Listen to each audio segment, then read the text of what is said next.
Let us see how to draw the projections of this hexagonal pyramid, whose dimensions are 25 mm is the base edge of the hexagonal pyramid, and 50 mm is the height of the height of the pyramid, and an edge of its base on the ground. Okay, its axis is inclined at 30 degrees to the ground. So data is so whatever this problem, it is resting on the horizontal plane, okay, on one of its edge, and the third one is axis is inclined to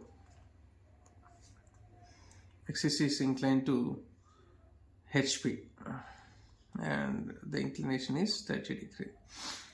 So they only mentioned the axis inclination, they didn't mention any base edge inclination with the horizontal plane or vertical plane. So only when axis inclination is mentioned, such a problems are going to be solved in two stages. So as they mentioned, axis inclination is 30 degree. Initially we assume it is resting on the horizontal plane, just like that. When it is resting on the horizontal plane, we can see the base shape from the top view. Okay, so base shape is from the top view, and as it is edge problem, while drawing the hexagon, so we have to keep the one of the edge on the right side. Let us see.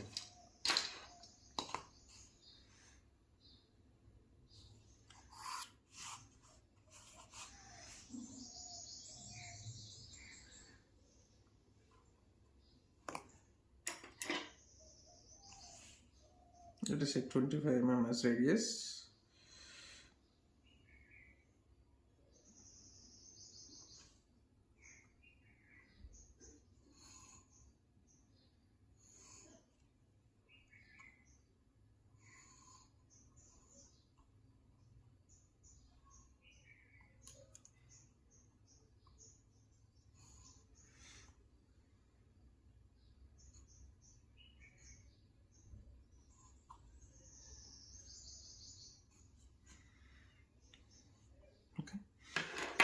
So initially in the first stage, we are going to imagine its axis is inclined to horizontal plane in the second stage.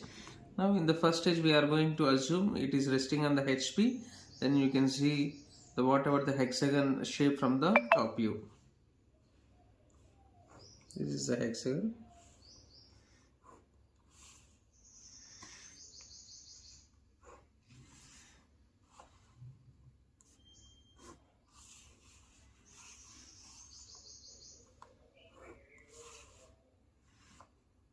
As it is resting on the edge, we are keeping one of the edge on the right side. Let us mark A, B, C, D, E, F.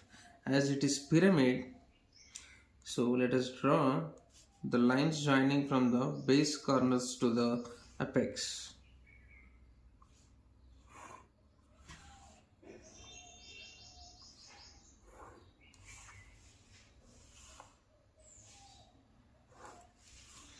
So O1 is the base center, where O2 is the apex or top. So when the one of the view is it's a base shape for a cone or pyramid, and the other view is going to be triangle, where height of the triangle is equal to height of the pyramid, where width of the triangle is equal to width of the existing view. So as it is width this much, so here the width is same, A dash comma B dash, and this point represents D dash and E dash, and we have C dash comma F dash. Also we have O1 dash. What is the height? Height is 50 mm. So right.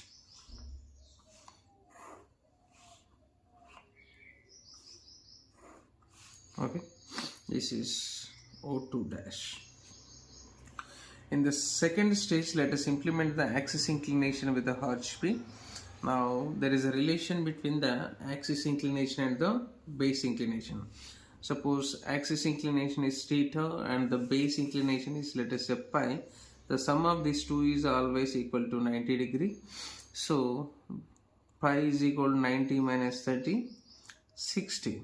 Nothing but when the axis is inclined at 30 degrees with the HP, the base is going to be inclined at 60 degree. Let us locate that 60 degree.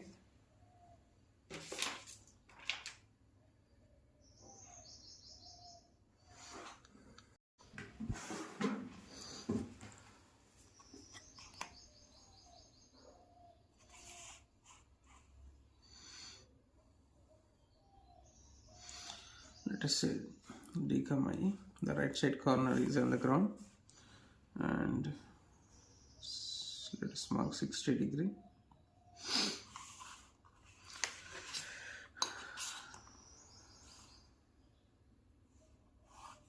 And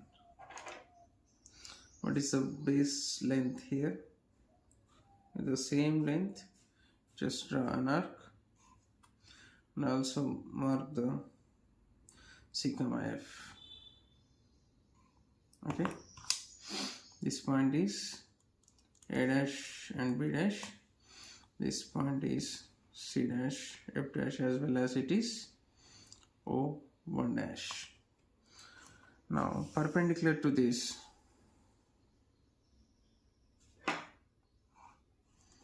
otherwise take the distance from this E to O1. From each side you just draw an arc.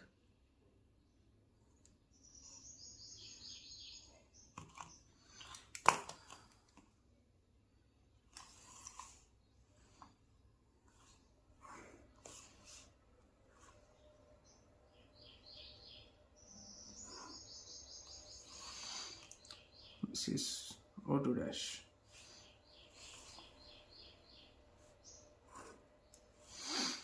Now let us draw the respective top view. To draw the top view from each point, just draw the vertical lines.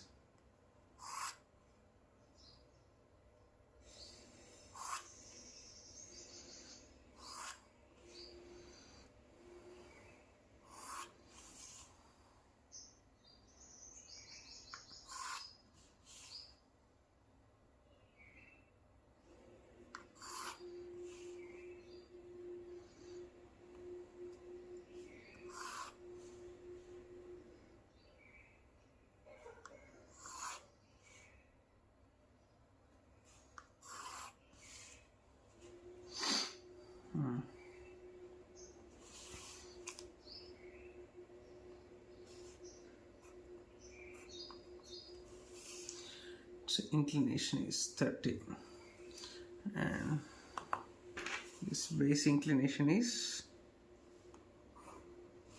60 degree. It is 30 degree. Now let us mark the points. Okay, the A and A are coinciding here. This is point A. B and B are coinciding here. This is point B. Where C and C are coinciding here. This is point C, and it is D. It is E, and it is F. It is O1, and it is O2. The O2 and O2 are coinciding here. Now let us connect the points with a straight continuous line, whatever the points on the boundary line. So A, B are the points on the left extreme. They never comes inside the boundary line. They are going to be on boundary. Then connect A to F, which comes under the boundary. Then connect B to C with a continuous line which comes under the boundary. Now if you connect C to D, it doesn't comes under the boundary, but O2 is going to be outside. So you make it dark, and instead of O2 to E, O to F will come outside. It should be continuous. Okay, so the points on the boundary lines are connected with the straight lines, continuous lines. Now let us see some we have to check whether all the edges are covered or not. And visibility rules. So whatever the front view is there, you just divide this into two parts.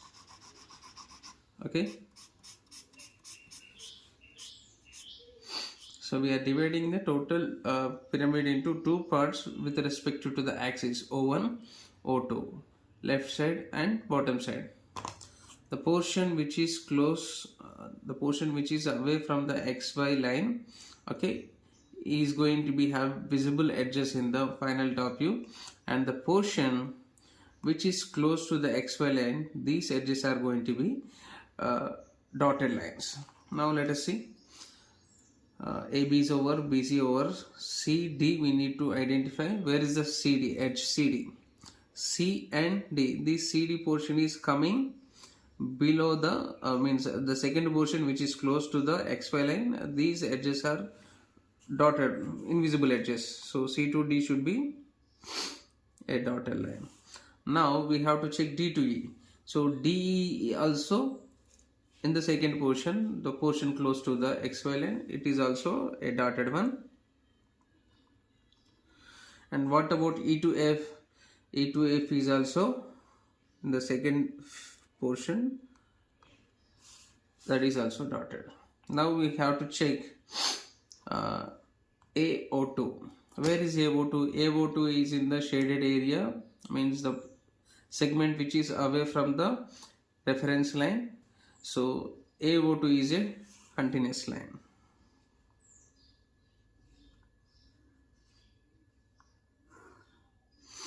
Similarly, BO2 is also a continuous line as in the visible portion. That's it. What about CO2? CO2 doesn't comes under the segment 1 or segment 2. It is a conjunction portion. So, but already CO2 is on the boundary line. We should keep it as dark. But DO2, what about DO2? DO2 is in the invisible zone, okay, or dotted zone, the second zone. So DO2 should be a dotted line. And what about EO2? EO2 is also in the invisible zone. So it should be also connected by a dotted line. So let us mention the dimensions somewhere. Here the height is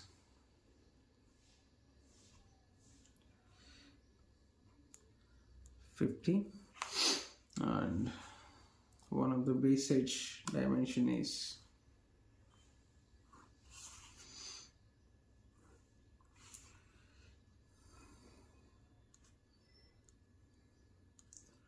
25. That's it.